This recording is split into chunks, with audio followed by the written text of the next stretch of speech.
Donc, pour votre livre, est-ce qu'une personne qui le lit, parce que déjà, moi, j'en ai parlé, il y a beaucoup, beaucoup d'intérêt pour votre livre, est-ce qu'une personne doit avoir des bases de chimie? Alors, pas du tout. Mais c'était ça le but. Donc, j'ai voulu rendre ça amusant et elles vont acquérir certaines bases en le lisant, mais elles n'ont pas besoin d'avoir nécessairement beaucoup de bases. Au début, les personnes vont pouvoir se laisser porter par les histoires puis les couleurs que j'amène, les histoires anecdotiques. Et puis, quelqu'un qui débute en aromathérapie seulement en se remémorant des histoires.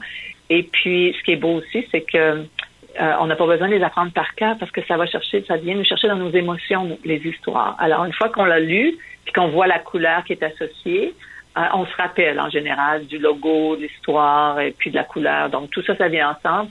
Et puis, j'ai tout un système de cartes visuelles dans le livre qui, j'utilise ces couleurs-là sur les cartes visuelles. Alors, en un coup d'œil, en regardant la carte visuelle d'une huile essentielle, les gens vont être capables de dire, il y a du jaune, il y a du orange, il y a du rouge, puis ils vont pouvoir faire l'association avec l'histoire que j'ai racontée qui amène évidemment les propriétés thérapeutiques de base des familles moléculaires. Donc, elles vont savoir un petit peu, OK, on peut utiliser ça. Puis, par la suite, ils vont aller lire les monographies, puis ils vont pouvoir déterminer si effectivement c'est bon pour leurs besoins à eux.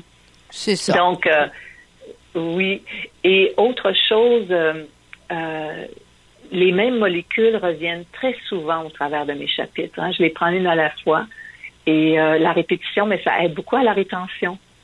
Donc, l'apprentissage devient presque intuitif. Ça devient amusant. C'est plus rébarbatif non plus de dire, il faut que j'appréhende les molécules. Non, c'est le fun. On va à la rencontre des molécules. Ça devient des petits caractères habillés de couleurs, etc. Donc, c'est beaucoup plus sympathique, disons.